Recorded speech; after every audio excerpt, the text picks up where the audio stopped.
a quiet town where kindness often goes unnoticed, a struggling mechanic named Mike spends his days fixing broken cars. But one ordinary morning, a broken-down van brings him face to face with something much more profound.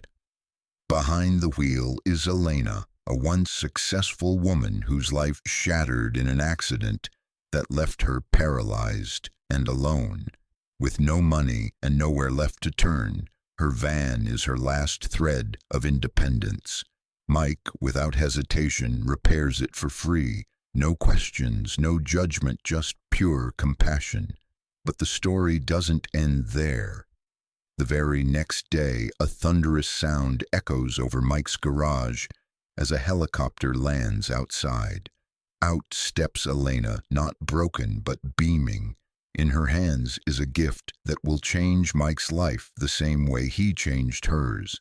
What unfolds next is a powerful tale of redemption, unexpected generosity, and how one small act of kindness can spark a chain reaction that transforms an entire community. This isn't just about a car, it's about humanity at its best. You'll want to hear what she does next and why everyone in town will remember the day that helicopter touched down. The sun was barely rising when the first sparks of life stirred in the sleepy town of Eastbrook, a town stitched together by rusted fences, worn-out memories, and people who had learned to get by on what little they had. It was the kind of place where the roads were cracked, but the hearts were still whole, if you knew where to look. Just off the main road, tucked between an abandoned diner and an overgrown baseball field, stood a modest building with chipped red paint and a sign that read, "Mike's Auto Repair." It wasn't flashy, it wasn't big, but it was honest. And inside, Mike Bennett was already up to his elbows in engine grease. Mike was a man of habit. Every morning at 6 a.m. sharp, he opened the bay doors, brewed a thermos of terrible coffee, and turned on the radio to a country station that hadn't updated its playlist in years. He was a quiet soul, mid-40s with calloused hands, a scruffy beard, and eyes that carried more weight than he ever admitted. He didn't talk much about his past, only that he'd been around, and that now fixing things was enough. The garage smelled of oil, old leather, and the faint sweetness of pine air fresheners that hadn't worked in ages. Dust danced through beams of sunlight slanting through the high windows, and tools hung like soldiers on the pegboard wall, neat, labeled, and ready for battle. Mike worked alone by choice. It gave him space to think, to breathe, and to keep the world's chaos at arm's length. It was supposed to be a routine Thursday, a few oil changes, a brake replacement, maybe a flat tire or two. Nothing special. But then, around 8:15 a.m., a ragged minivan limped into the lot, wheezing smoke from the hood like a dying dragon. The engine sputtered, groaned, and finally gave up, just as the vehicle rolled to a stop in front of the open bay. Mike wiped his hands on a rag and stepped outside. The driver's door creaked open, and for a moment, nothing happened. Then slowly, a woman in a wheelchair emerged, carefully lowering herself to the ground with practiced precision. Her face was calm but tired, framed by loose brown curls pulled into a messy bun. She looked around cautiously, then caught Mike's eye. "Hi," she said, her voice strained but steady. "I think I'm in trouble."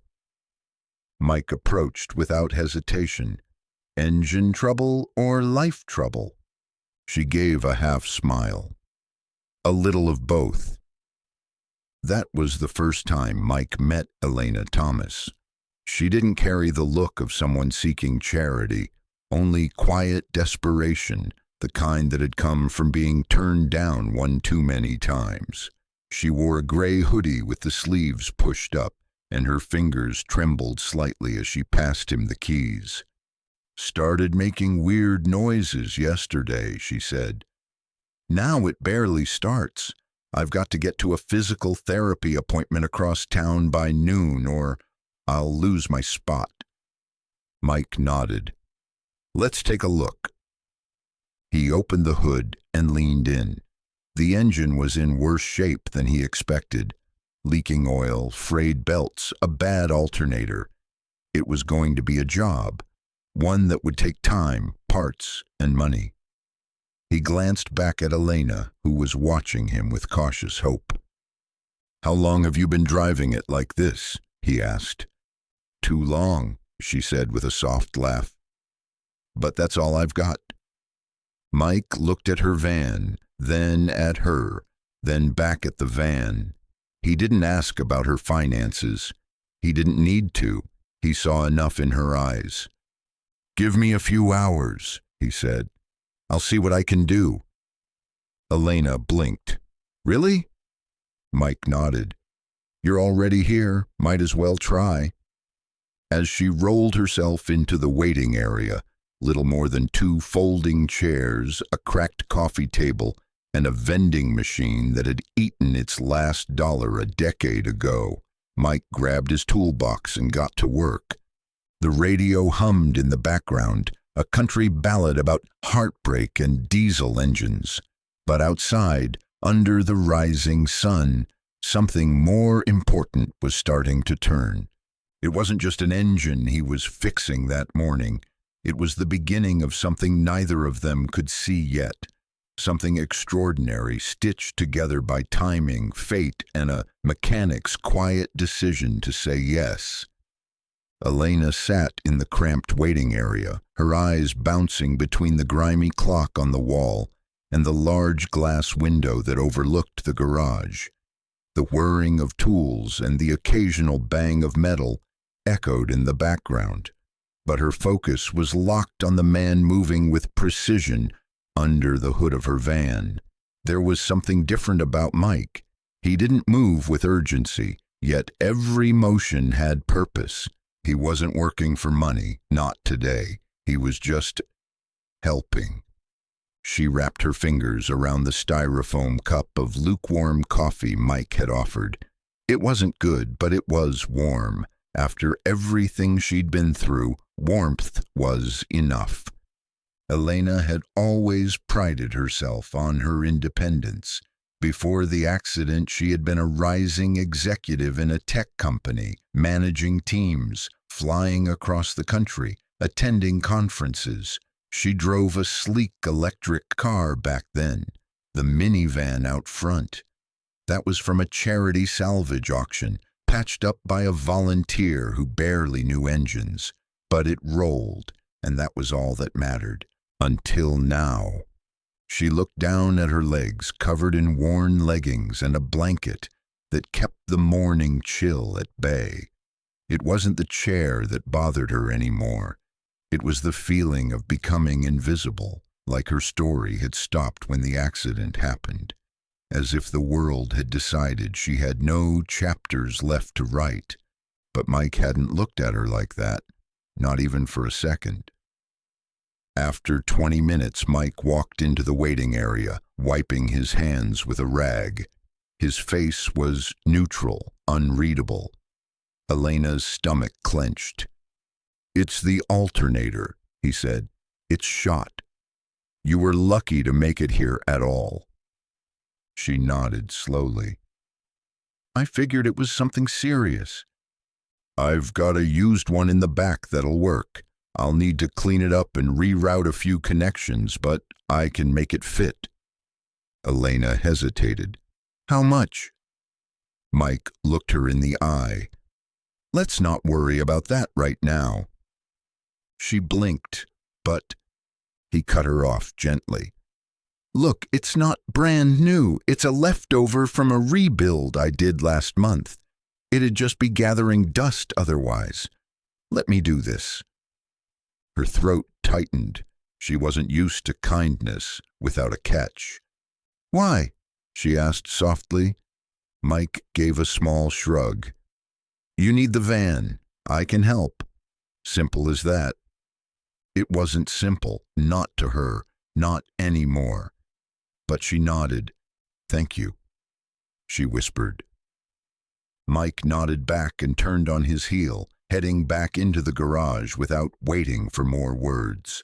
Elena stared at the door for a long moment, then let out a slow breath. For the first time in weeks, maybe months, something inside her stirred. It was faint, fragile, but it was hope. The tools clinked like a melody of redemption as Mike worked through the maze of the engine. He was in his element, sleeves rolled up, grease smudged on his arms like war paint. The alternator was indeed salvageable, but it was going to take more effort than he'd initially admitted. Still, something about the way Elena looked at him, equal parts cautious and grateful, made him want to push through. Outside, the sun climbed higher, casting golden light through the cracked windows of the shop. Inside, the air was thick with oil fumes, quiet determination, and something unspoken between two strangers who somehow needed this moment more than they realized. Back in the waiting room, Elena stared at her phone. No notifications, no messages, not that she expected any. Her old friends had slowly disappeared after the accident. Some didn't know what to say. Others found her situation too uncomfortable. Eventually, the silence became mutual. She opened her rehab app and checked the time. If she didn't make it there by noon, she'd lose her session slot, and it had taken her weeks to get it in the first place. A wave of panic tightened in her chest. Just then, Mike appeared at the doorway again, his shirt soaked with sweat. "How we doing on time?" he asked. Elena looked up. "It's 10:47. Mike nodded, lips pressed in concentration. "I'm almost there." She smiled weakly. "You don't have to rush." "I know," he said, "but I want to." Back in the garage, he reconnected the wiring, tested the battery, and checked the belt tension twice.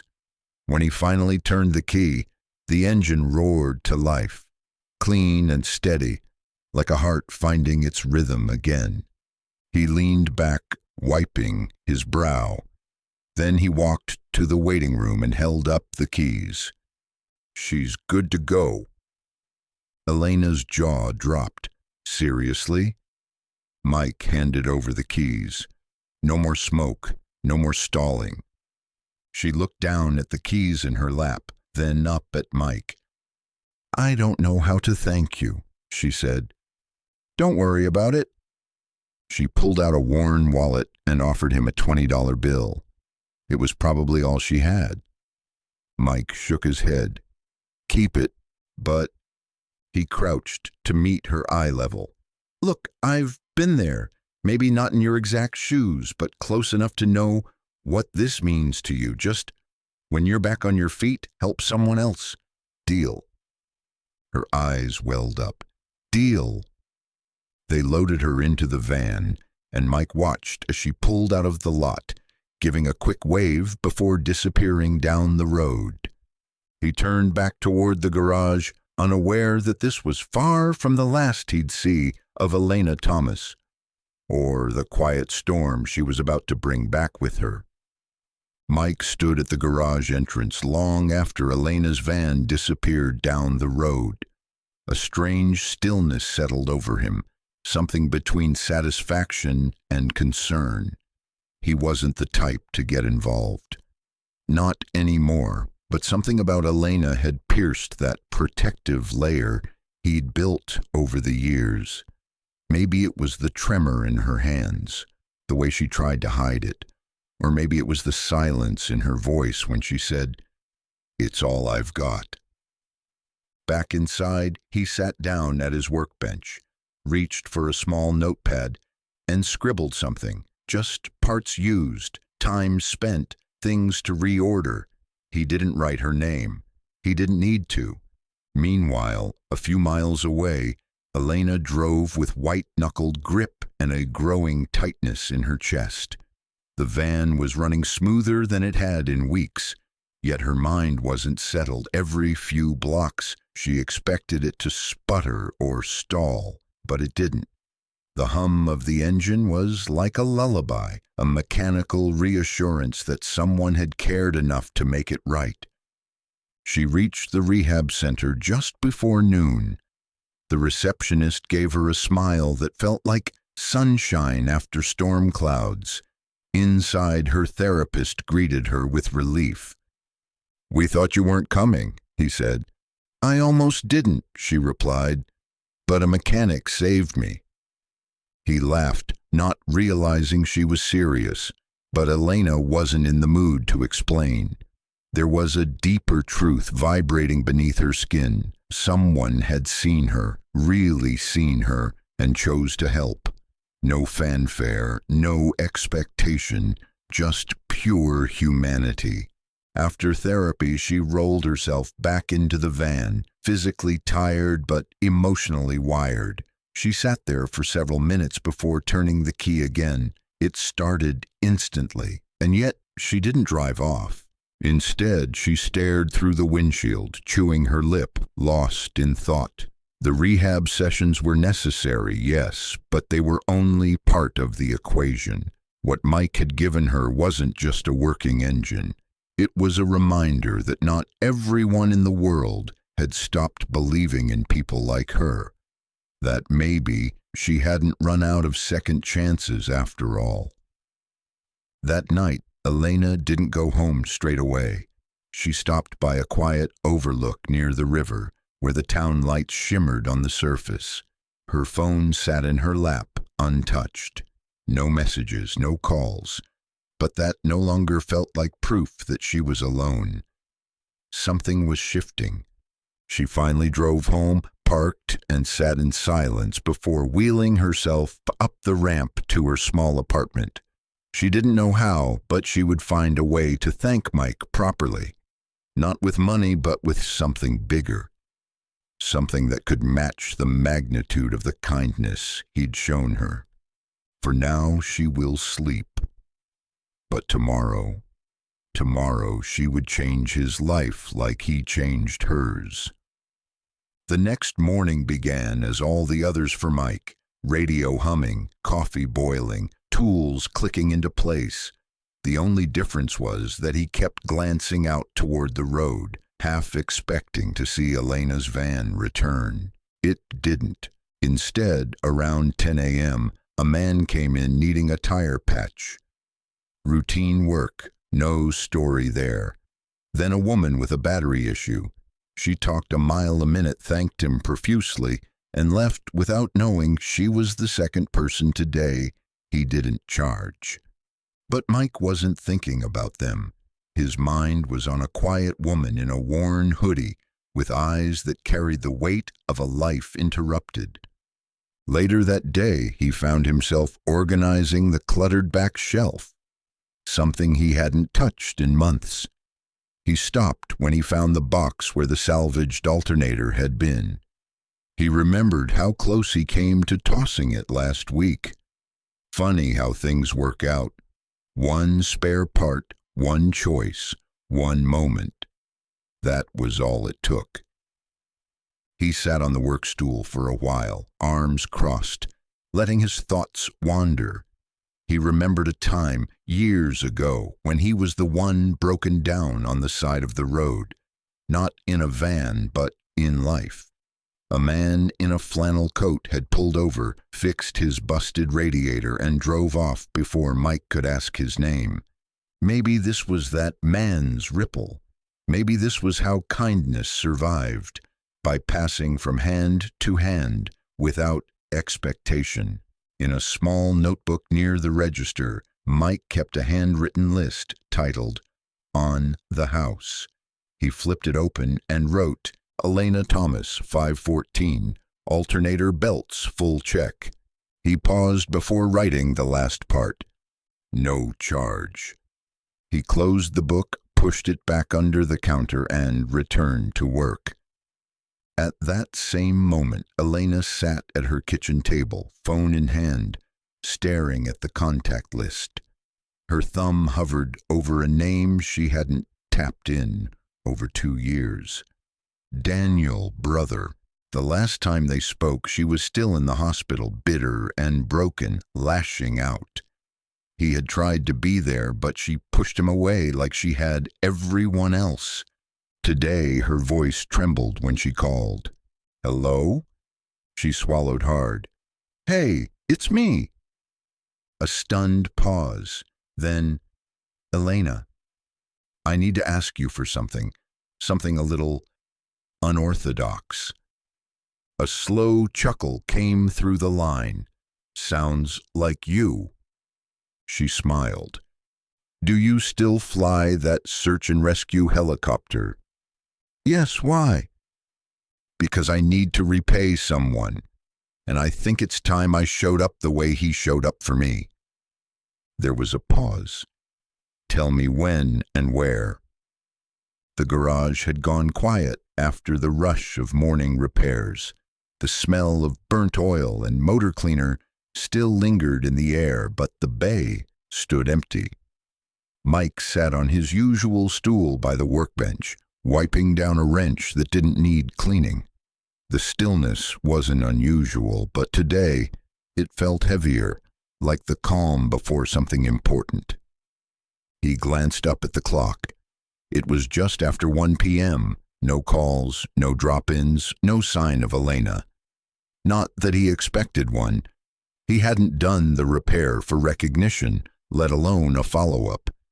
Still, her story lingered in the back of his mind like static in a radio signal, half forgotten but impossible to ignore. In the silence, Mike found himself replaying their brief conversation, her tremor, the tight grip on her keys, the way her eyes softened when he said, "No charge." He wasn't a savior. He didn't think of himself that way. But helping her had felt different. Not like charity, like restoring a part of the world that had been quietly falling apart. Out front, a breeze stirred the old wind chime hanging above the bay. The rusted aluminum pipes clinked gently, pulling his gaze to the open door. Still, no one. Inside, Elena was sitting on the edge of her bed, staring at a folded paper map. It was a backup plan in case GPS failed, though her real backup plan involved rotors, flight clearance, and a brother who had promised not to ask too many questions. She checked her phone again. "ETA, 15 minutes, her brother had texted. Her heart thudded. Was this too much? Too dramatic? But then she remembered the way Mike had looked at her, not with pity, not like a stranger to be helped and forgotten, but like a person who mattered. No one had done that in a long time, maybe ever. She pulled her hair back into a neater bun, slipped on a clean jacket, and rolled toward the front door. A loud chop, chop, chop broke the calm above the town. The rhythm of helicopter blades grew louder, cutting through the air like an approaching storm. Mike stepped outside, shielding his eyes from the afternoon sun. Dust swirled as the wind kicked up across the gravel driveway of the garage. For a moment he stood frozen, watching the helicopter descend with impossible grace. It was military grade, black, sleek, and entirely out of place against the sleepy backdrop of Eastbrook. The whole town would probably be talking about this within the hour. The aircraft landed in the adjacent empty lot. The blades slowed but didn't stop entirely. The side door slid open, and to Mike's disbelief, a familiar figure emerged. Elena. Dressed smartly, sitting upright in her chair, she looked completely transformed. Her face beamed with confidence, eyes shielded by dark sunglasses, hair pulled back like she was ready to face the world again. Mike instinctively stepped forward as she rolled across the uneven ground with her brother's help. The surrealism of it all washed over him. "Got a minute?" she called over the dying roar of the rotors. "I might," Mike said, deadpan, his eyes wide with disbelief. "Didn't expect you back so soon, or from the sky." Elena laughed, a sound he hadn't heard before. It was genuine and full of life. She rolled up beside him and handed over a large thermos of fresh coffee, his kind, black, bitter, and probably too strong. "You brought coffee?" he asked. "You brought me hope," she replied. He took the thermos and leaned against the garage frame. The scent of roasted beans filled the air. "So I take the van's holding up?" he asked. "Better than I am," she said with a smile. "Got to therapy, got back. Thought about a million ways to thank you. None of them felt right." Mike raised an eyebrow. "So you went with a helicopter?" "Had to make an impression." Behind her, her brother waited by the chopper, giving them space. They sipped coffee in silence for a moment. "Why'd you help me?" she asked softly. Mike looked down at his boots, then out at the lot. "You reminded me of someone, maybe me, maybe someone I lost. I don't know, but you needed help and I could give it." She nodded. "You gave more than that." A pause settled between them. Elena then held out an envelope. "This is for you." Mike shook his head. "I told you." "Not money. Well, okay, some money, but it's more than that. It's a gift for the garage, for what you're doing here." He took the envelope and tucked it into his back pocket without looking inside. "What's the catch?" he asked. "No catch," she said, "but maybe a challenge." "A challenge?" Elena gestured around. "What if this place became more than a garage? What if you helped people like me? People who don't have anywhere else to turn?" Mike stared at her, something unspoken stirring in him again. "I'm not a hero, Elena." "No," she said. "You're something rarer. You're a good man who showed up when no one else would." They sipped their coffee in silence again, both letting the weight of the moment settle between them. Overhead, the blades began to spin up again. Her brother gave the signal. It was time to go. Elena turned to Mike. "I'll be back, but next time I'm bringing more than coffee." As the helicopter lifted off and vanished into the clouds, Mike stood alone, thermos in hand, a man suddenly aware that maybe the quiet life he'd settled into wasn't where his story ended after all. The envelope burned in Mike's back pocket for most of the day.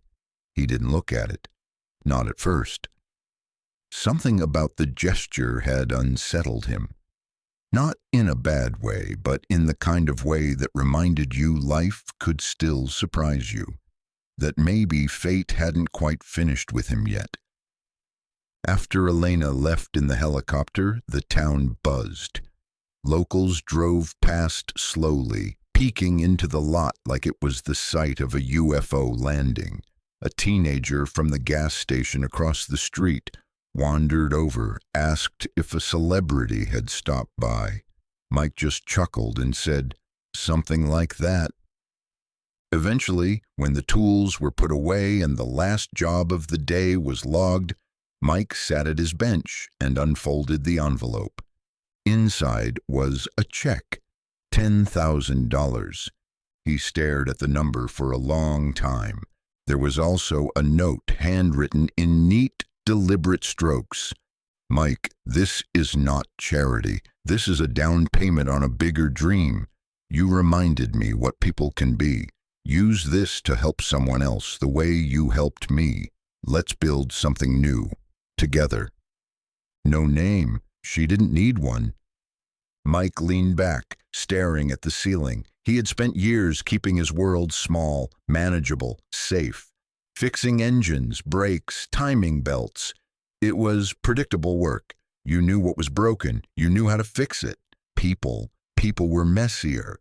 But this was the kind of mess that meant something. The next day, he opened the garage early. But instead of taking in jobs right away, he cleared a corner of the workspace he hadn't touched in years, pushed back dusty crates, hung a fresh pegboard, and put up a small hand-painted sign, "Community Work Bay, no-cost repairs available for those in need." It wasn't flashy, it wasn't even official, but it was a start. By noon, a young mom with a rattling muffler drove in. She had 3 kids in the back and eyes that said she hadn't slept well in weeks.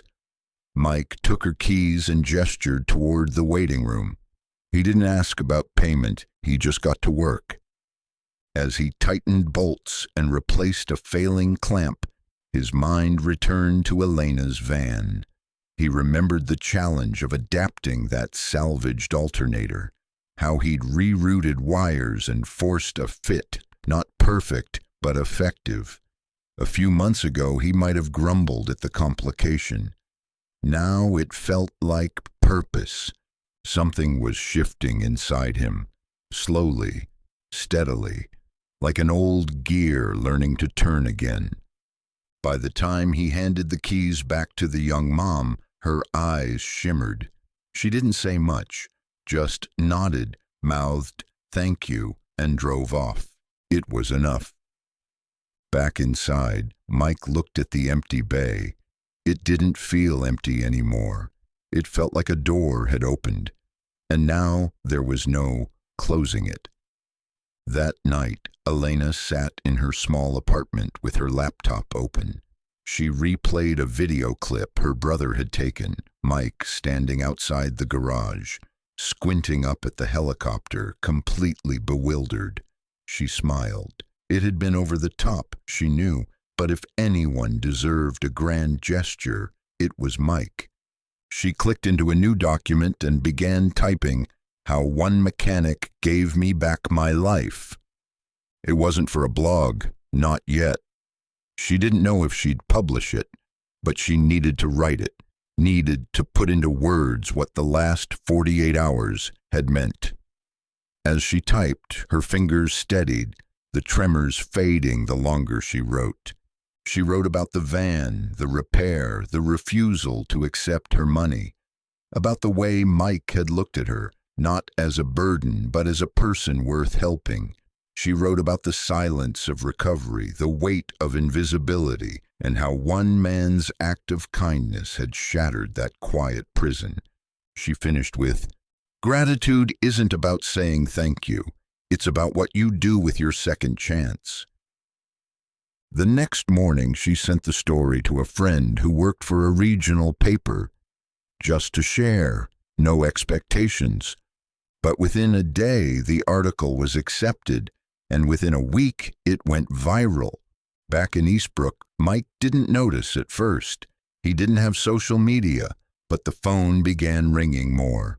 Reporters called, donors reached out, and people started showing up, not just for repairs, but to give. Elena visited again, this time without a helicopter, but with a clipboard and a vision. She proposed a foundation, Second Gear, a non-profit that would partner with Mike's Garage to provide car repairs for disabled or financially struggling individuals. Mike resisted at first. "I fix things. I'm not a non-profit guy." Elena just smiled. "You're more than that now." As they stood in the garage, surrounded by parts, promise, and the hum of a world starting to notice, Mike felt something he hadn't felt in a long time. Pride. Not for work, not even for the garage, but for being the man who said yes. A crisp wind swept through the garage lot the next morning as Mike stood outside, watching the horizon. Elena's car, a now perfectly tuned minivan, sat idling in front of the bay. It looked and sounded nothing like the clunker that had rolled in days earlier. A clean sheen from a fresh wash, new tires, and a quietly humming engine marked the transformation. But it wasn't the van he was looking at. It was Elena. She was saying goodbye, for now. "I've got some meetings this week," she said, wheeling her chair toward the open driver's door. "State grants, partnerships, people are finally listening." Mike nodded. "You're a natural at this stuff." "I wasn't," she admitted, "not until I had a reason." They stood in silence for a beat, both knowing that something significant had happened between them, something that went beyond engines or interviews or viral articles. Elena looked up. "You still sure you don't want your name on the foundation paperwork?" Mike chuckled softly. "I prefer wrenches to red tape." "Fair enough," she said, eyes twinkling. "But you'll still be part of it, whether you like it or not." She pulled herself into the van with practiced efficiency, stowing the chair behind her with a fluid motion that belied how much effort it had once taken. Her hands were steadier now, more confident. She turned the key, and the engine responded instantly. Mike took a step forward. "Elena." She paused. "Thanks for the coffee," he said, holding up the thermos she had given him. She grinned. "Keep it. There's more where that came from." With a final wave, she shifted into gear and rolled out of the lot, van gliding smoothly into the morning sun. Mike stood there for a while after she was gone, the thermos still in his hand, steam rising into the cool air. The garage was quiet again, but it didn't feel empty. It felt like the beginning of something. Not just for Elena, for him too. That night, after the garage was locked and the tools were cleaned, Mike sat in the office with the lights off, watching the glow of the street lamp outside flicker through the dusty blinds. In his lap was a worn photo album, one he hadn't opened in years. Inside were faded snapshots of a different life, smiling faces, a younger version of himself with longer hair, less gray, and eyes that hadn't yet learned the weight of regret. There were photos of a woman with gentle eyes and a golden laugh. Her name was Lila. She had been his everything, his wife, his anchor. They'd built a little life together in this very town. She'd wanted to start a family. He had wanted to build the best repair shop for Miles. They had dreams, big ones. And then one rainy November night, everything changed. Mike could still remember the ringing phone, the panicked voice on the other end, the flashing lights outside the hospital. A drunk driver had T-boned her at an intersection 2 blocks from home. She survived, but barely, and only for a while. Paralyzed, bitter, and slowly consumed by despair, Lila had pulled away from everyone, including him. The strong, vibrant woman he knew became a stranger in a hospital bed. The light in her eyes faded. He tried to help. God, he tried, but some things don't come with toolkits. She passed away in the spring, nearly 6 months after the crash, and Mike, heartbroken and angry, buried himself in his work, refusing to let anyone close enough to break him again. Until Elena. When she rolled into the garage that morning, something in her eyes brought it all back. The same quiet defiance, the same grief masked with stubborn pride. But unlike Lila, Mike had a chance to do something this time, to show up before it was too late. Maybe that's why he didn't hesitate to fix the van. Maybe that's why he couldn't take her money. It wasn't about saving her, it was about saving a part of himself. He flipped the page in the album and found an old photo of Lila standing beside him in front of the garage, holding a grand opening sign between them. Her smile was bright, her arm around his shoulder. Back then, he had thought the garage would just be a place for fixing cars. Now he knew it could be more. The phone buzzed beside him, an email from Elena. She'd CC'd him on a proposal draft for Second Gear's first official funding round. He closed the album gently. Then I opened the email. Elena sat in her home office, a makeshift space nestled between a worn bookshelf and a window that let in just enough sun to keep the shadows at bay. On the screen in front of her was the polished draft of the Second Gear proposal, complete with photos of Mike's garage, a mission statement, and a financial plan. The document was ready, but she couldn't hit send just yet. She leaned back in her chair, hands folded in her lap, reflecting on the last few weeks. Everything had changed so fast. The crash, the surgeries, the quiet months spent navigating a world that seemed built without her in mind. And then Mike, the mechanic who hadn't blinked when she rolled into his life, who hadn't pitied her or ignored her. He'd seen her and done something no one else had done in a long time. He believed in her.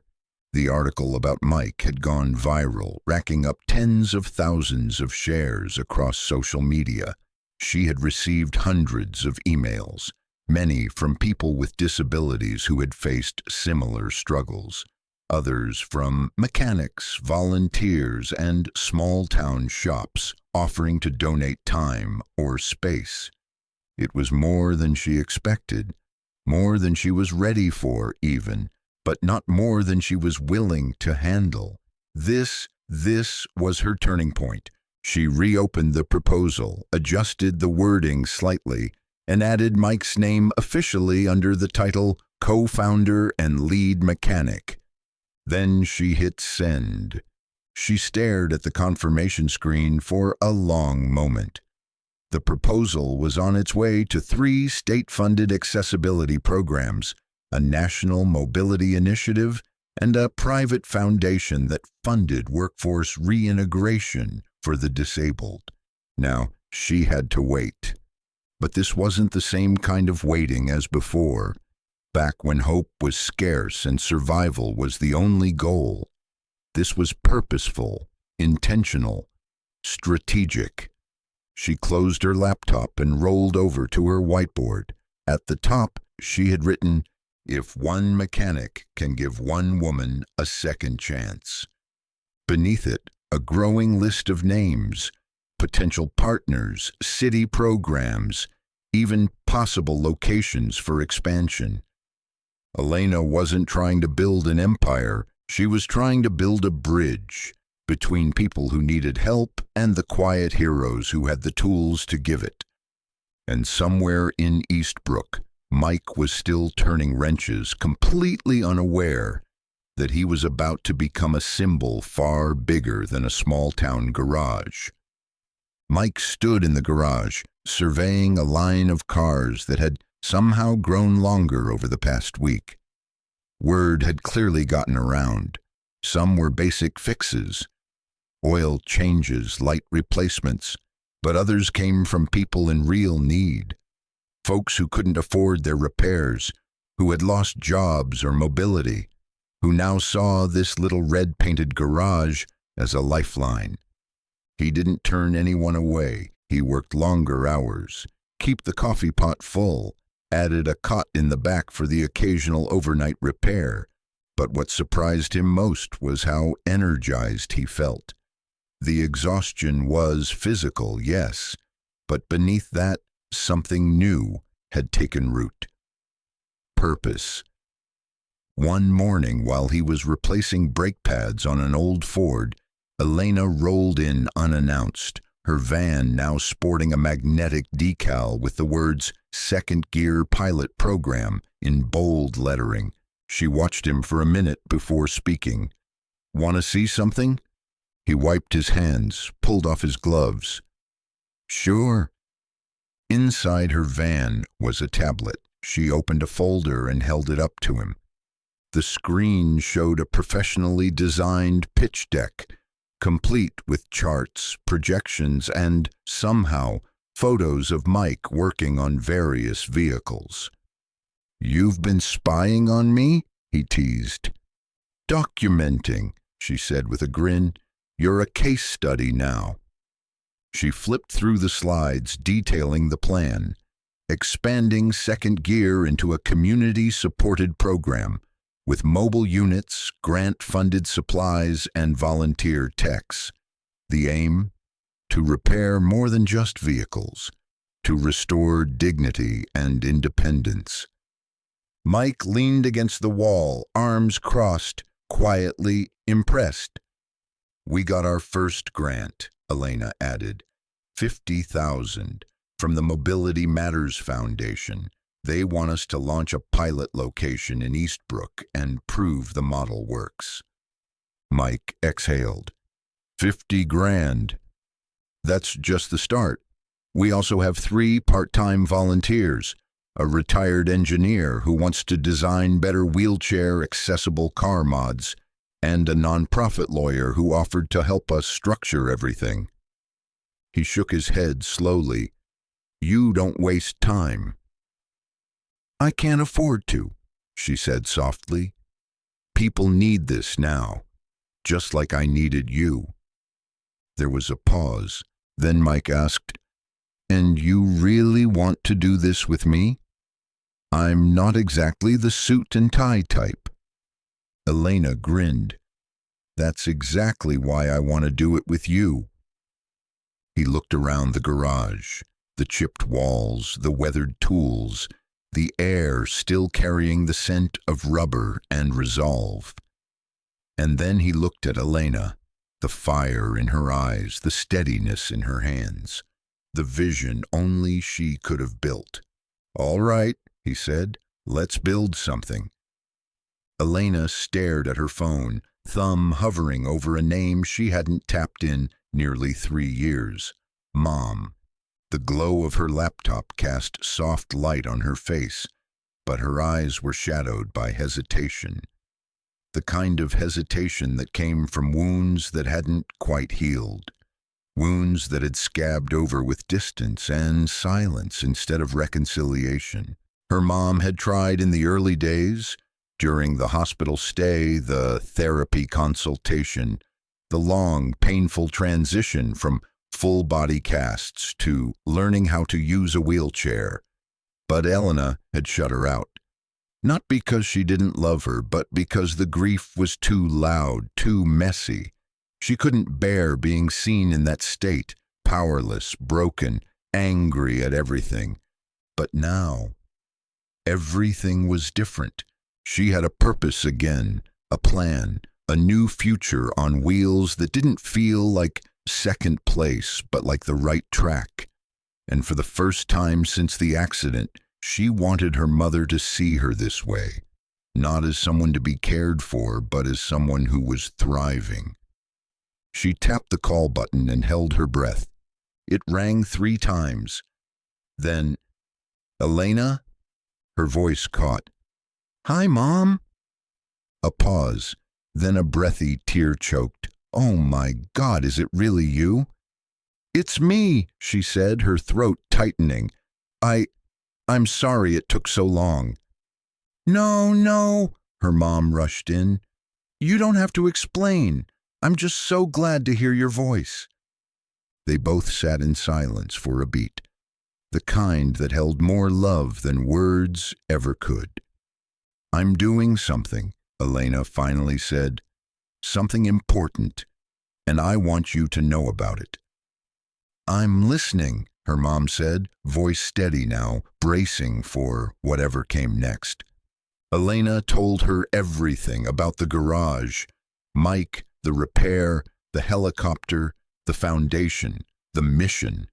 She poured it all out, her words flowing like water breaking through a dam.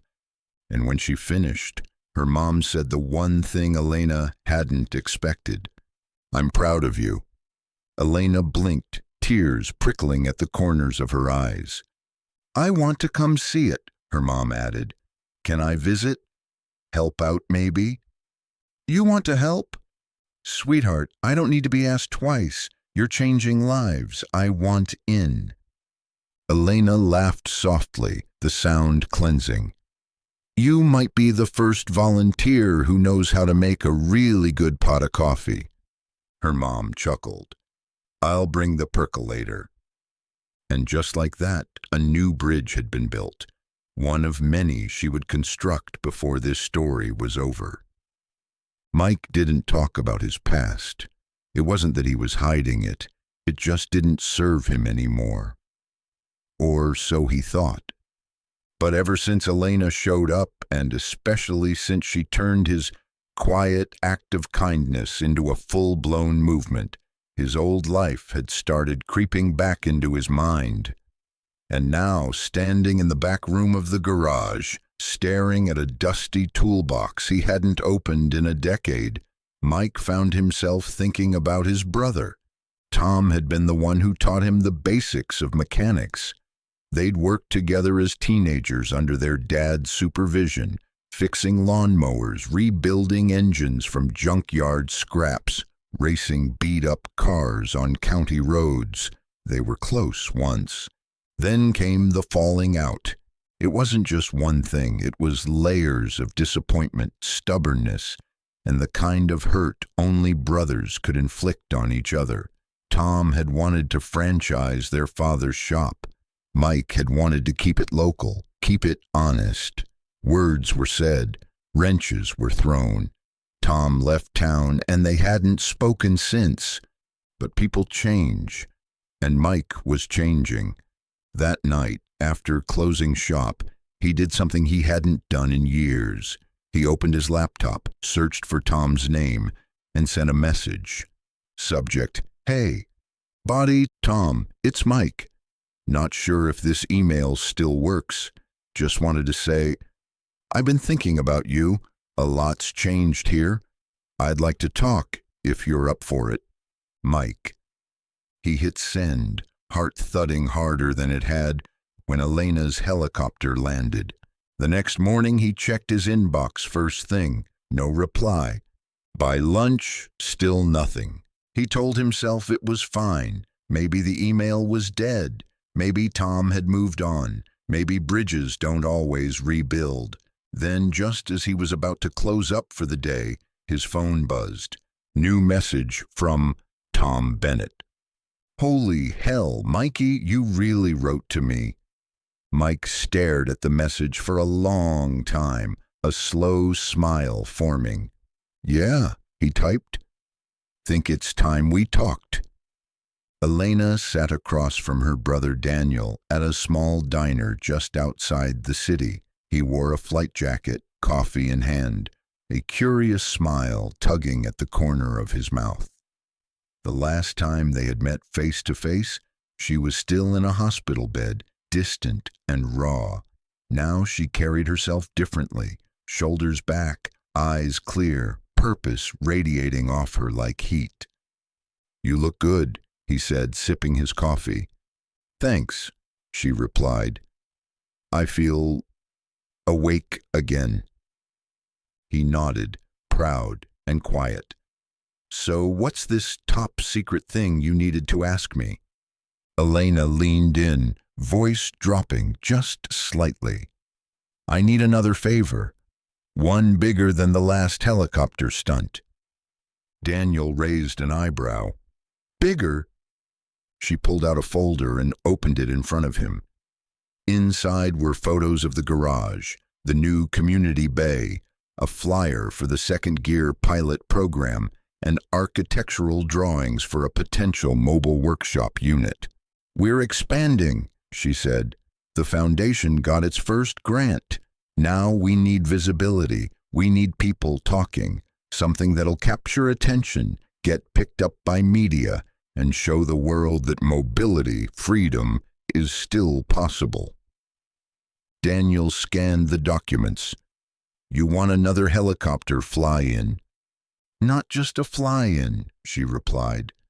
I want you to deliver our first Road to Recovery kit. It's a full car repair setup for people too far out to reach us. You'll land, we'll document it. and the media gets a clean, inspiring story. He gave a low whistle. You're turning into a real PR machine. I'm turning into someone who knows the power of a moment, Elena said. Mike gave me that moment. Now I want to create one for someone else. Daniel leaned back, thinking. You're serious about this? Dead serious. He studied her, then grinned. All right, I'll do it. But you owe me at least one family dinner that doesn't involve pitch decks or power tools. Deal, she said, laughing, and you better brush up on your camera angles. We need this shot to go viral. Viral helicopter landings are kinda my specialty. Elena smiled, feeling the momentum building. She had people, she had a purpose, she had a plan, and now she has a pilot. 2 days later, the people of Eastbrook gathered in a small public park near the town center, an open space surrounded by food trucks, community booths, and a stage bearing a banner that read, Second Gear Launch Day. It had started as a small event. Mike thought maybe a dozen people would show. Then the flyers hit local schools. A regional news station picked up Elena's story, and the mayor's office called to say they wanted to issue a formal proclamation of support. Now several hundred people milled around, drawn by curiosity, community spirit, and the promise of a helicopter arriving with something extraordinary. Mike stood near the stage, wearing a clean work shirt, with his name stitched above the pocket. He shifted awkwardly as someone tried to hand him a wireless mic. I'm just the mechanic, he muttered. You're the heartbeat, Elena whispered, gently guiding him toward the spotlight. The crowd buzzed as the distinct thrum of rotor blades echoed in the distance. Children pointed toward the sky. Cell phones were raised. A reporter began narrating live on the local news feed. The black helicopter crested over the tree line, circling once before descending onto the roped-off landing pad at the far end of the field. Dust swirled, flags fluttered, and excitement built like a rising tide. Daniel stepped out in full uniform, giving a crisp wave as he helped unload a sleek modular kit branded with the Second Gear logo. A ramp rolled down, revealing a mobile car lift, a toolbox set, and spare parts, all packaged for instant deployment. The crowd erupted in applause. Mike blinked, genuinely overwhelmed. Elena joined him at the stage. You gave me a second chance, she said. Now we're giving one to everyone who needs it. He nodded, not trusting himself to speak just yet. A journalist shoved a microphone toward him. Mr. Bennett, did you ever imagine your little garage would lead to all this? Mike looked out at the people, the helicopter, the bright blue banner fluttering in the breeze. No, he said simply. But I'm glad it did. The mayor stepped forward next and handed him a plaque. In recognition of outstanding community impact, Mike Bennett and Second Gear. Mike held it for a moment, then looked at Elena. You want this? She shook her head. You earned it. Later, as the sun began to set and families packed up, Mike stood beside the mobile unit, hand resting on the kit like it was an old friend. I still don't get how this all happened, he said. Elena smiled, one bolt at a time. The warehouse was buzzing with activity. Rows of volunteers, mechanics, students, engineers, even veterans, moved between tables stacked with parts, toolboxes, and the brand-new Road to Recovery mobile kits. Each station had a purpose: quality checks, inventory labeling, modular assembly. In less than a month, Second Gear had outgrown Mike's small garage and now operated out of a donated shipping yard turned headquarters. At the center of it all was Elena, clipboard in hand, rolling through the rows like a general with a mission. She had traded her old hoodie for a clean Navy Second Gear polo, and her once wary voice now carried confident command. She stopped to review a checklist, then wheeled over to the back wall where a map of the U.S. had been pinned with colored flags. Red pins marked interest from communities. Green pins marked confirmed locations. Blue pins? Those were future dreams.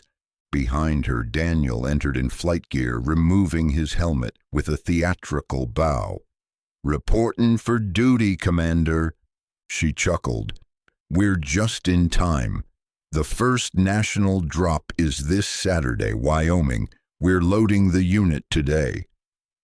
Daniel nodded, growing serious. "You ready for this?" Elena looked back at the map. "We've built something real here, Dan, but I don't want to just deliver tools. I want to deliver hope. Every kit, every story, every landing.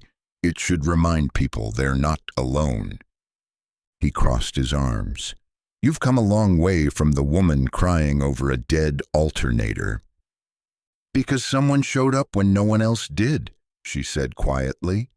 That afternoon, with a documentary crew filming, the second helicopter took off, this time with a Second Gear banner flapping just beneath the skids. The pilot radioed coordinates to a remote tribal community in Wind River, where a single mother with a disabled teen had applied for help. As the chopper rose into the sky, Elena stood on the tarmac and exhaled slowly. The sky wasn't the limit. It was just the beginning. Mike had just finished patching the tire of a rusted Corolla when he heard the familiar sound of a van pulling into the gravel lot. Not just any van, her van. He stood, wiping his hands, and smiled as Elena rolled out, still wearing that navy polo, clipboard balanced on her lap. "You again," he said, grinning. "You're still here," she replied. "I was worried you'd have gone all corporate by now."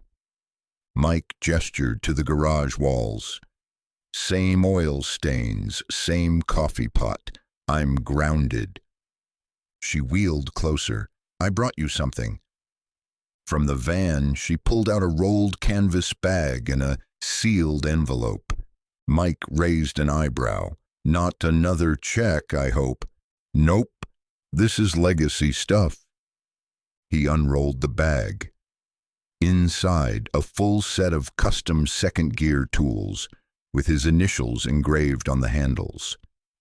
"High-grade steel," she said, "for the man who taught us what second chances look like."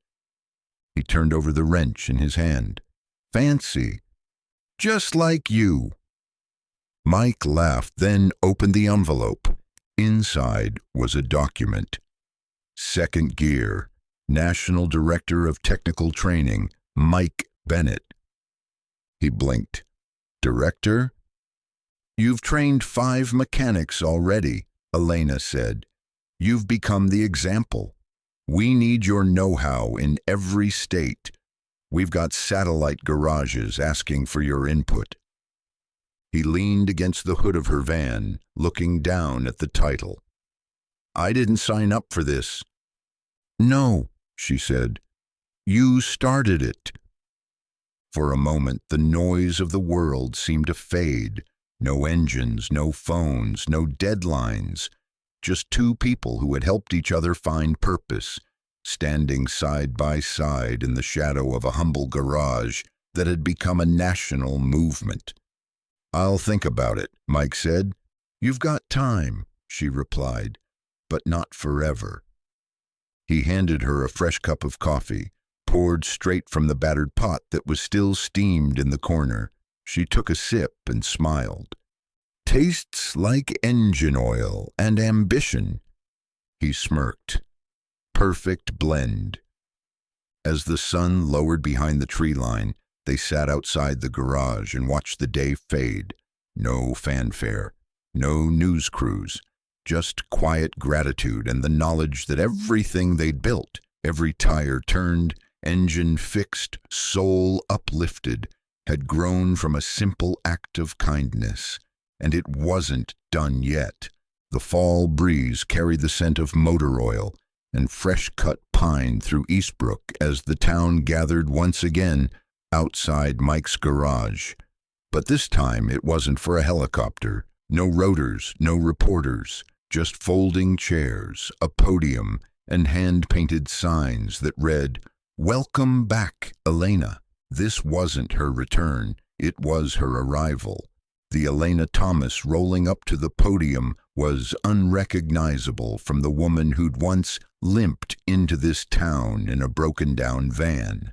Her hair was tied back neatly. She wore a fitted navy blazer over her second-gear polo, and the custom wheelchair she used moved with quiet confidence.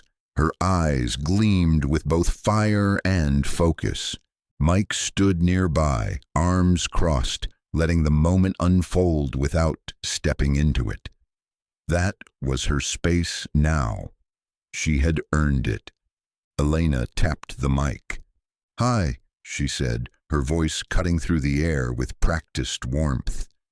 "I was going to write this all down, but then I realized you can't script gratitude.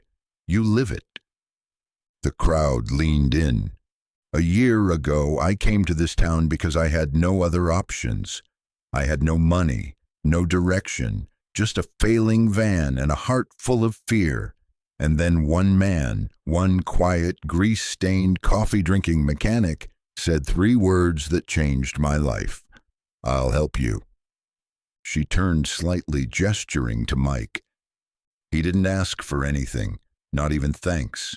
He gave me my van, and with it, he gave me back my independence. But what he really gave me was a second chance." Applause rose. Elena let it land before continuing. "Since then, we've repaired 182 vehicles for individuals with disabilities and low income. We've launched mobile kits to 3 states, and we're just getting started." She paused, emotion rising behind her composure. "I came back not just to say thank you, but to say, this is your story too. Every donor, every volunteer, every wrench turned. It's part of something bigger, and today I want to share something new." She reached behind her chair and held up a thick black folder. "This is the blueprint for the first permanent second-gear training and mobility center right here in Eastbrook, a place where disabled drivers can learn car care, receive accessibility upgrades, and even become certified mechanics." The crowd gasped. Then applause erupted again. Mike looked down, blinking slowly. He didn't need the spotlight, but hearing those words stirred something deep in him. She turned to him once more. "And I'm naming it the Bennett Center for Second Chances." A long pause. The silence was electric. Mike stepped forward, completely floored. "Elena, She stopped him gently. "Don't say anything yet. There's someone here who wants to meet you." From the edge of the crowd, a man stepped forward. He was in his early 60s, wearing worn denim, a ball cap, and thick glasses. He held a cane in one hand and something clutched tightly in the other. "Mike Bennett?" the man asked, voice rough with age. Mike turned toward him. "That's me." The man extended his hand. "Name's Joe Riley. I doubt you remember me." Mike shook his hand, brow furrowed. "Riley?" Joe nodded. 27 years ago, winter storm, you were hitchhiking down Interstate 70 with a busted radiator and no gloves. I pulled over, fixed your car, and drove off before you could even get my name." Mike's jaw slackened. I read about what you're doing here, Joe continued. Your name came up in that article. I recognized your face. Took me a while to find you. Mike blinked, stunned, silent.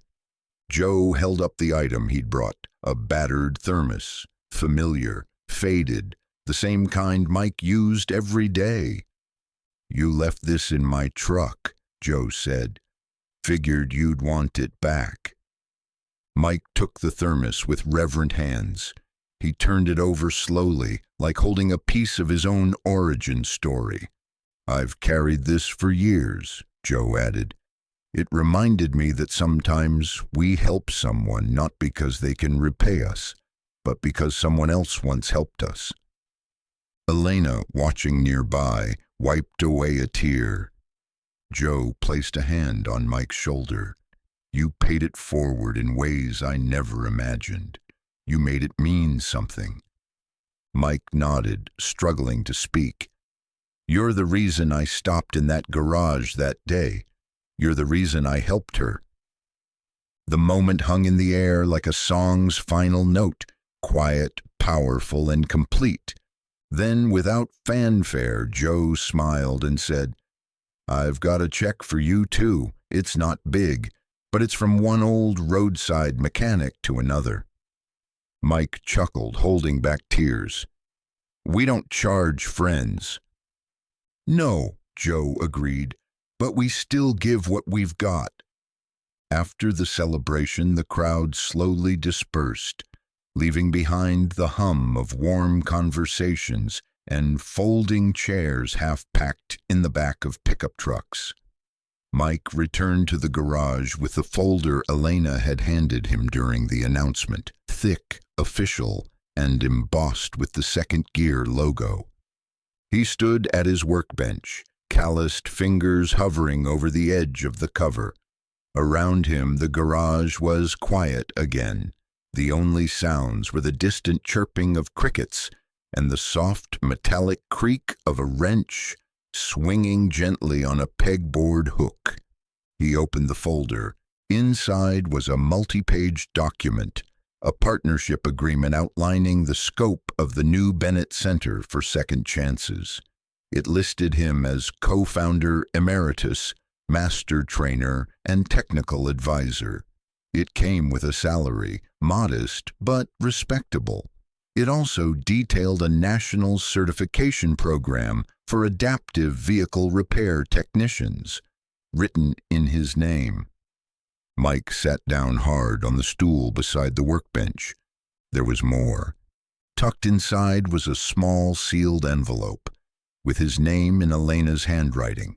He opened it carefully. Mike, if you're reading this, it means you're probably pretending not to cry. It's okay if you are. You've changed my life. And through me, you've changed hundreds of others. This center is more than a building. It's a symbol that broken things can be fixed, that people, no matter their story, deserve another shot. But we can't do this without you. You've always said you just fix cars, but you fix people too. You just don't admit it. This center will train veterans, youths aging out of foster care, women starting over, people like me, because of you. Say yes, or I'll send another helicopter. Elena. Mike folded the letter slowly, staring out the garage bay into the night. For years he had made himself small, safe inside routine, behind the cover of modesty and grease-stained shirts. But this was an invitation to be something bigger. The next morning, the garage bell jingled as Elena stepped through the side door, holding 2 coffees. She found Mike at the workbench again, the folder closed and tucked neatly to the side. She set 1 cup beside him. Didn't open it yet. I did, he replied. Read every word. She waited. He didn't continue. Finally, she asked, So? He sighed, rubbing the back of his neck. It's a lot, Elena. This place, this life. I've kept it simple for a reason. I'm not a teacher. I'm not a leader. I'm a guy who knows how to listen to engines." "You're more than that," she said. "You always have been." "I've never run a center, never trained a staff. I don't want to be some figurehead who expects to have answers." "You don't have to have all the answers," she said gently. "You just have to show up, like you did for me." He shook his head slowly. "This spotlight, I don't want it. I've been in the background for so long. It's where I'm comfortable." Elena crouched down so they were eye level. "I understand," she said, "and I won't push you." He looked at her, surprised. "But I want to tell you something," she added. "After the crash, when I was at my lowest, I thought about ending everything. I didn't see a future. I didn't believe anyone saw me anymore." Mike's eyes darkened. "But you did. You saw me when I was invisible. And you didn't just fix my van, you fixed my belief in people." He looked down at his hands, covered in the grime of a morning repair. "You don't have to run the center, Mike.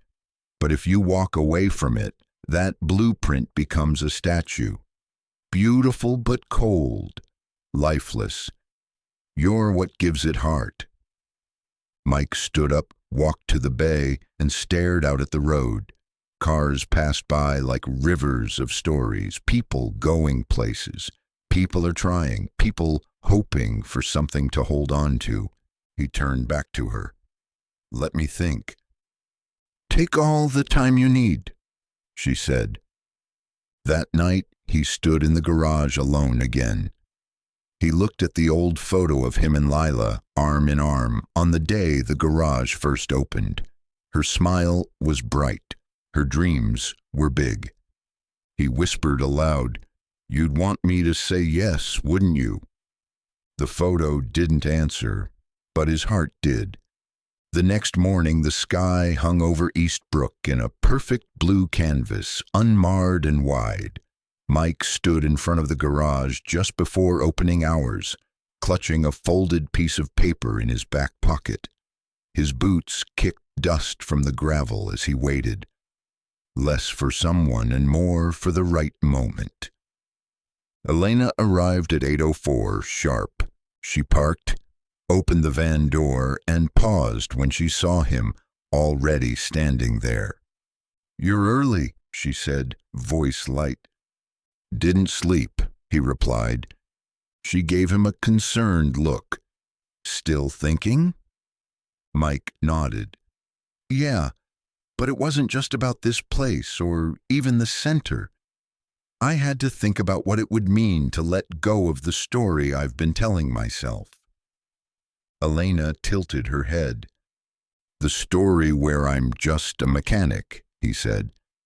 "The one where I'm not a teacher, not a leader, not a man who deserves to build something lasting."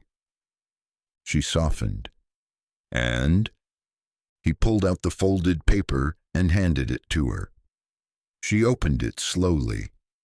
It was the signed agreement, every page, every box, initials, and all. At the bottom, under his printed name, he had written by hand, "If one bolt can hold a machine together, one person can do the same for a community. Count me in." Elena looked up, eyes misty. "You're sure?"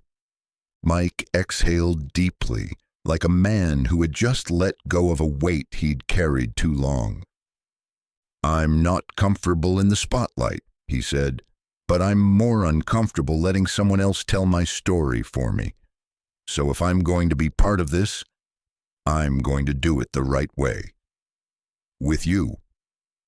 She nodded, unable to find the words fast enough. So instead, she reached into her bag and pulled out a small pin, Second Gear's emblem, and handed it to him. "For your work shirt," she said. He took it and pinned it near his stitched name.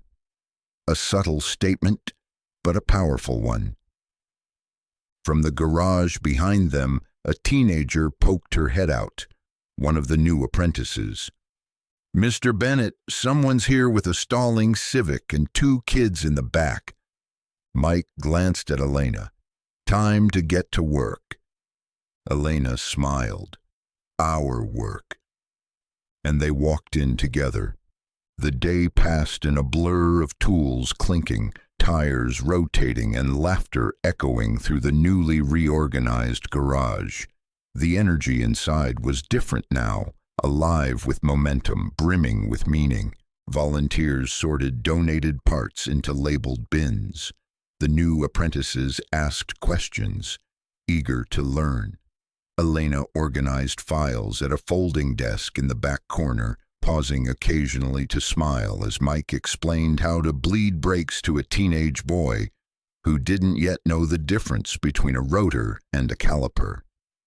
At lunchtime, the team gathered around a picnic table just outside the garage, eating sandwiches wrapped in wax paper and drinking iced tea from recycled jars.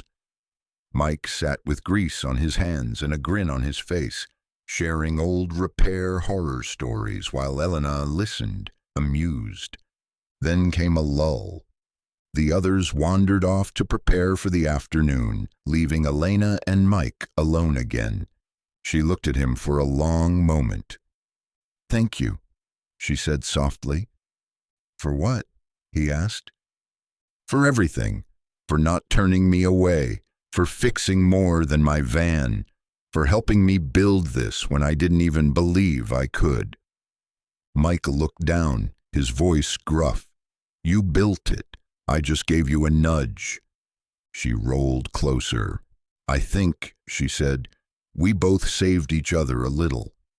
And before either of them could think too much about it, she opened her arms. Mike hesitated, not out of discomfort, but because he couldn't remember the last time someone hugged him without needing to say goodbye. Then he leaned down, and they embraced. It wasn't romantic, it wasn't dramatic, it was healing. 2 people who had both lost something, who had both carried grief and silence like old coats, and now, in the warmth of shared purpose, we're finally letting it go. Neither said a word. They didn't need to.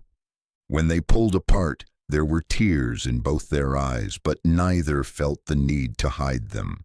Mike straightened and muttered, Okay, don't get all emotional on me." Elena laughed, wiping her face. "Too late." A gust of wind carried the smell of oil and old metal through the yard, but now it smelled like something else too, like beginnings. Mike looked at her, a little clearer now, a little taller. "We've got work to do," he said, and they did, because the hug wasn't the end of something. It was the start of everything that would come next. Word spread faster than either Mike or Elena expected. The Eastbrook Beacon published a cover story titled "Second Gear from a Small Garage to a National Movement." Within days, local news segments turned into regional features. Then came the bigger players, national morning shows, non-profit spotlights, and online influencers who couldn't resist the hook. Mechanic helps disabled woman. She returns in a helicopter the next day. It was cinematic. It was authentic. It was real. Soon the inboxes were overflowing. Letters poured in from veterans who hadn't driven in years. Single parents who had lost jobs because they couldn't afford a car repair. People with disabilities who thought they'd been forgotten. And alongside the need came the offers. Volunteers, donations, even companies offering sponsorships. Mike wasn't ready for the attention. He still refused interviews, leaving Elena to handle the media circus.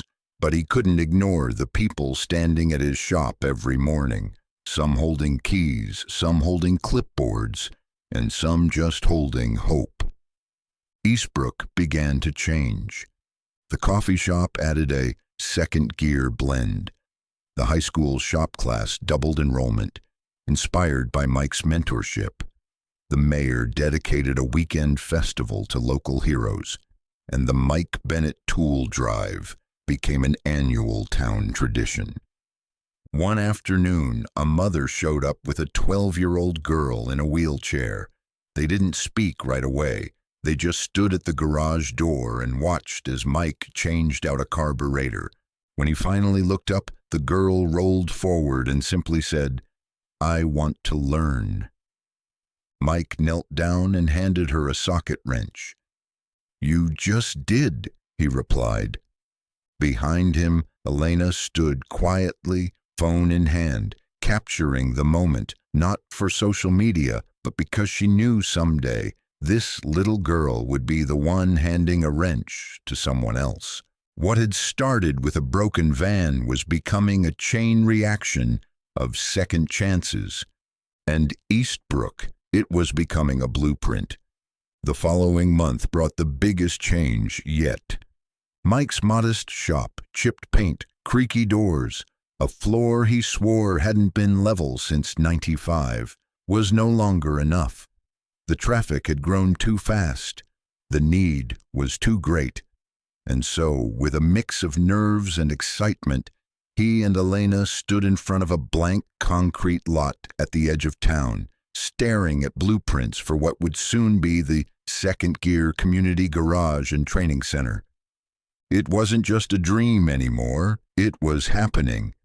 The new facility would have 5 work bays, 3 lifts, a hydraulic accessible training room, a diagnostics classroom, and a break lounge with, Mike insisted, real coffee, not vending machine sludge. He'd even approved a mural wall where visiting artists would paint scenes of mobility, healing, and grit. Construction crews arrived within a week. Mike had never worked with architects before. He still didn't trust software that measured torque in pixels instead of pressure, but Elena handled the logistics while Mike did what he did best, built trust. He trained the volunteers. He welcomed the apprentices. He answered questions from young mechanics and listened closely to every story a driver brought in. And he kept the original garage running through it all. At night, he walked the new build site, boots crunching over gravel and steel beams, whispering to himself, "Lila would have loved this." Elena, meanwhile, had begun traveling. She met with city officials, advocacy groups, and potential funders. Each time she brought stories, not stats, not flashy slides, but names, faces, journeys.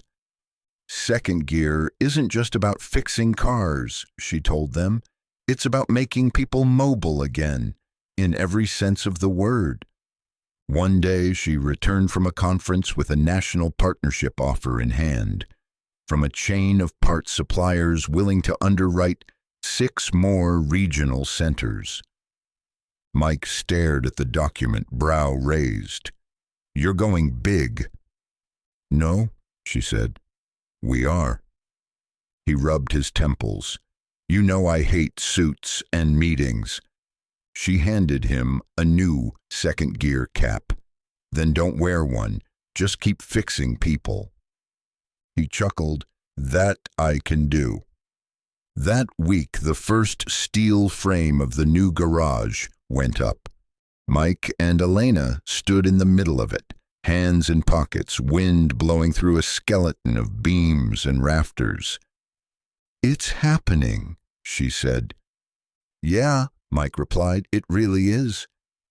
And somewhere in the distance, another car was breaking down. Another person was holding on by a thread. But this time, someone would be waiting to catch them. 3 months after the groundbreaking of the new Eastbrook Training Center, Elena found herself seated in a packed auditorium at the United Nations headquarters in New York City. She hadn't planned for this, hadn't expected it. But her viral story, combined with Second Gear's fast-growing success, had caught the attention of international mobility and accessibility advocates. She was invited to speak at the Global Forum on Inclusive Infrastructure. Delegates from over 40 countries, panelists from Fortune 500 companies. And there she was, once just a passenger in a failing van, now a keynote speaker. Backstage, she adjusted her lapel mic, heart pounding. She looked down at her notes, scribbled and worn, then tossed them aside. This story didn't need a script. When she rolled out onto the stage and the applause subsided, Elena gripped the edges of the podium and began, "I used to think losing my mobility meant losing my future. Then a stranger, just a mechanic with a dusty garage and no agenda, reminded me that broken isn't the same as finished." She told them about Mike, about the repair, the helicopter, the hug, the first mobile kit, the little girl who asked to learn, and then she posed the challenge, what if second chances weren't rare? What if every community had a place where broken wasn't seen as worthless, but as worth repairing? She paused. We don't just fix cars. We restore dignity. We teach independence. And with enough partners, we can take second gear global. The standing ovation at the end wasn't what moved her most. What moved her was the line of people who came afterward. A delegate from Brazil who asked how to bring second gear to São Paulo. A minister from South Africa who offered land for a pilot hub. A mobility tech entrepreneur from Sweden who offered to fund AI diagnostics for adaptive vehicle needs. Elena's mission had started in Eastbrook, but now it stretches across continents. And as she boarded the plane home, exhausted and hopeful, she knew this wasn't the finish line. It was the start of the next drive. Mike was in the middle of rethreading a stripped spark plug when Elena wheeled into the garage, fresh off the red-eye from New York. Her eyes were rimmed with fatigue, but she looked energized in a way that made him set his wrench down and say, "Okay, what happened?" She smiled. "We're going global." He raised an eyebrow. "How global?" She handed him a packet, thicker than the training manual he once used to swear by. 6 countries want in. 2 accessibility-focused corporations have pledged matching grants. And I got invited to help write the framework for a UN resolution on inclusive transportation policy. Mike started. "That's a lot." "It is," she said, voice softening. "But I told them we won't expand beyond our capacity. This has to stay real, Mike. Our mission has to stay personal." He nodded. "Good, because if it becomes just another machine, I'm out." Elena rolled closer and placed a second folder on the bench. This one had only 5 pages. "What's this?" "Our formal partnership agreement," she said. "No more handshake deals. No more just helping out. You're my co-founder. We split decisions, share credit, and build this as equals." Mike opened the folder and read through it. Everything was clean, clear, respectful. It even included a clause that he could veto any corporate crap that didn't align with the mission. He looked up at her. "You're serious." "Dead serious," she said. "You're not just the heart of second gear. You're half its soul." Mike pulled a pen from behind his ear. "Where do I sign?" Later that evening, under the golden glow of the garage lights, they shared a quiet toast, paper coffee cups raised in celebration. "To partnership," Elena said. "2 second chances," Mike replied. And in that moment, surrounded by the smell of oil and victory, they didn't feel like founders of a global movement. They felt like two people who had said yes to helping, to building, to believing. And now, together, they were unstoppable, perfect. I'll now continue the story by writing the final 6 chapters, each with a minimum of 700 words, starting with, "The ripple began like all ripples do, small, quiet, almost invisible." In a neighborhood on the outskirts of Des Moines, Iowa, a teenage boy named Marcus wheeled into a second-gear satellite garage, arms thin from years of surgeries, eyes wide with uncertainty. He'd read about the program online, but didn't believe it could be real, that a place existed where someone like him could learn to rebuild engines and maybe rebuild himself. He left that garage 6 weeks later with a repaired van, a certification course enrollment, and a smile so wide it made the local paper. In El Paso, Texas, a single mother of 3 who'd been riding buses for months to 3 part-time jobs had her vehicle restored by a mobile second-gear unit. She cried as she hugged the volunteer team, her daughters giggling in the back seat. She donated $5 to the cause the next day. It was everything she had left. In Johannesburg, South Africa, where one of the first international second-gear workshops launched in partnership with a university, students designed adaptive driving kits using recycled materials. One prototype made it into production. Another made it into a documentary. Both were inspired by a woman in a wheelchair who once fixed her own path. And back in Eastbrook, Mike and Elena kept hearing the same thing from every corner of the world. "I thought I was alone until I heard your story." Elena created a new campaign, Stories on Wheels. Each week, Second Gear shared the journey of someone whose life had changed because someone had fixed more than a car. The movement no longer belonged to them. It belonged to everyone. Mike struggled at first with the attention. His face now appeared in promotional posters and foundation newsletters. Someone even animated him into a cartoon for a kids' show about helping others. He rolled his eyes, but secretly loved it. At night, after the work was done, he still preferred the hum of his socket wrench over the sound of applause. But now he understood something deeper. His impact was no longer confined to the garage.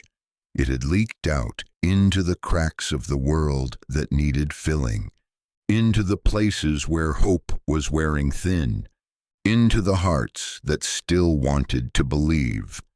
When the email came, Mike almost deleted it. Subject: congratulations, National Humanitarian Excellence Award nomination. He thought it was spam.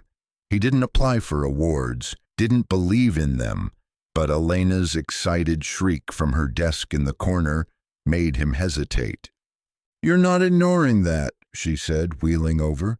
"It's a PR stunt," he muttered. "No," she corrected, "it's recognition." The National Humanitarian Excellence Award was rarely given to individuals outside politics or global health. But this year, they were changing the script. They wanted to honor people creating tangible change on the ground. And Mike Bennett, small-town mechanic, Second Gear co-founder, was the nominee.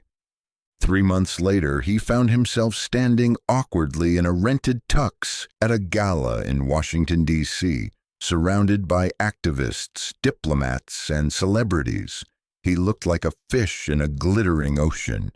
But Elena stood proudly at his side, a vision in a navy dress with silver wheelchair wheels polished to a gleam. During the dinner, speeches were made, lights dimmed, and a video montage began. Mike's voice cracked as he watched footage of the early days. The smoky van, the repairs, the first mobile kit landing from Daniel's helicopter. Then came testimonials. real people whose lives had shifted because of second gear.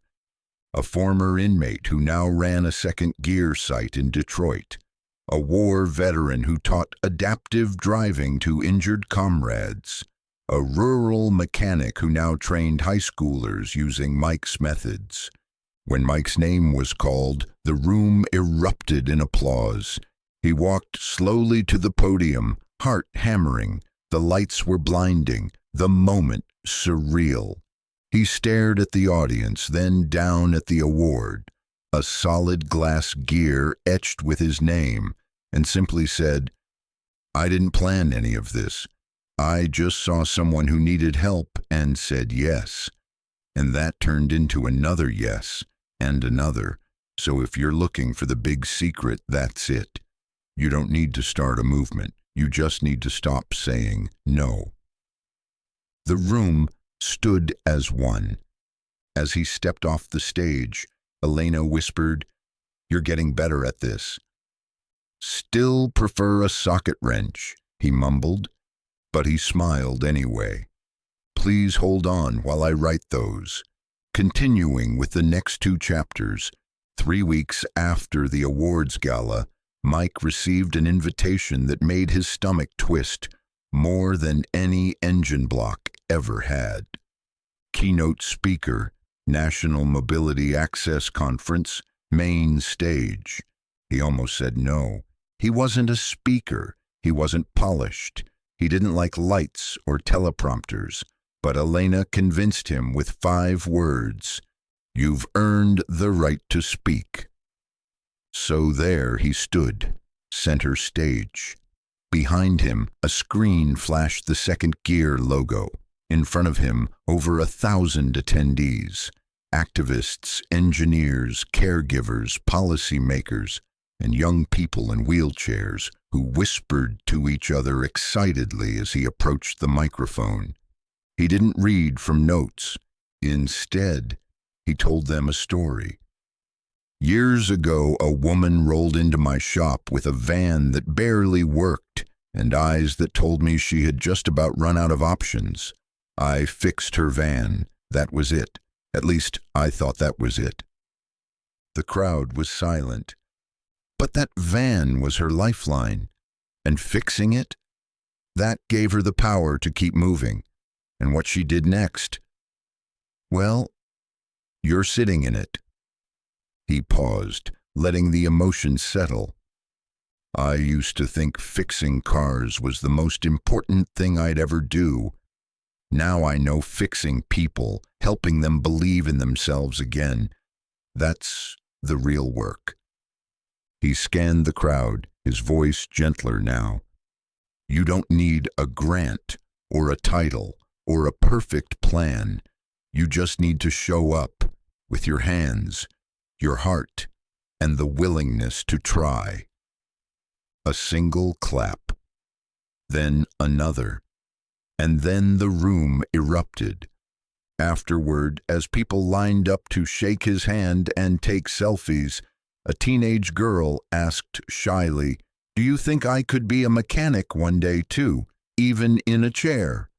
He knelt to her level. "Not someday, today." Her smile lit up the whole aisle. That night, Elena found him alone on the hotel rooftop, staring out over the lights of the city. "You did good," she said. "I just told the truth." "Exactly," she replied, and that was always the difference between them and the rest of the world. They didn't build their movement on marketing, they built it on truth. The new Bennett Center for Second Chances opened under a sky so clear it felt like the universe itself had paused to take a breath. Hundreds attended the ribbon-cutting ceremony. There were journalists, volunteers, new trainees, and families from all walks of life. Music played. Food trucks lined the edge of the lot. A mural unveiled along one side of the building depicted Elena's van in vivid detail, flying across a desert road, Mike's silhouette in the background, wrench in hand. Elena stood at the podium and delivered a powerful welcome. This isn't just a training center, it's a home. For the bruised, the overlooked, the dreamers who were told they weren't made for the road.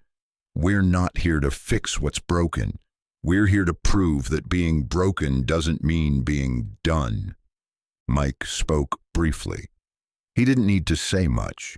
The entire center was his message. Inside, adaptive toolkits were neatly organized on low shelving. Bays were wide enough for wheelchair users to move freely. One room was soundproofed for those with sensory needs. Another had video monitors for virtual training. Every detail had been built with dignity in mind. On day 1, 30 students enrolled. By week 3, there were 70. And on the 5th week, a van rolled up with an all too familiar sound. Rattling, wheezing, struggling for breath. Mike stepped out, wiping his hands. A young man emerged, nervous, disheveled, barely 20. "This thing won't start half the time," the boy muttered. Mike grinned. "Sounds like it's got potential." He opened the hood. Same song, different day. Behind him, Elena appeared beside the boy. "We've got a bay open. You want to fix it yourself?" The boy blinked. "Me?" Elena nodded. "You've already done the hard part. You asked for help. That's the first step." He looked at them both, and then he smiled. "Please hold on while I write those final chapters. Here are the final chapters of your story, bringing the journey full circle." Winter came slowly to Eastbrook, frosting the edges of windows and laying a soft hush over the town. But inside the new Bennett Center, the warmth never dimmed. The garage bays were alive with energy, students tightening bolts, instructors guiding hands, and volunteers passing out coffee and encouragement. It was the kind of place that made you feel like possibility lived in the air, just waiting to be grabbed. Mike still kept his old garage open, though it operated mostly as a community repair station now. He liked having a place with fewer lights and fewer rules. But every day he visited the center, checked in with the students, calibrated tools, drank terrible coffee from the break room he once refused to have.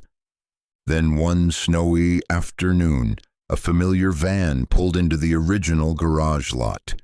It was older now, scuffed at the edges, but it still moved with a quiet dignity.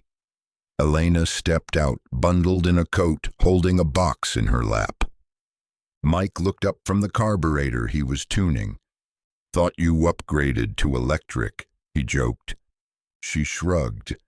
"Can't let this one go. Too many memories." She rolled closer, set the box on a workbench, and opened it.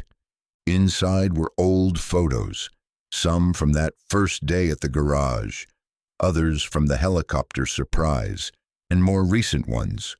Mike training students, children painting the mural, a group of women high-fiving after fixing their first tire. "I'm archiving our story," she said. "Every moment, every face, every wrench." Mike leafed through them, a quiet awe softening his features. "It's more than I thought it would ever be," he said. "It's more than I thought I could be," Elena replied. "You gave me that." He paused. "You took that. I just opened the door." From behind them, a young man called out from a bay, holding up a rusted part. "Hey, Mike, is this supposed to be smoking?" Mike smiled. "Not unless it's on fire." As he stepped toward the boy, he looked back at Elena. "You sticking around?" "For a while," she said. "It feels good here." He nodded. "Yeah, it always has."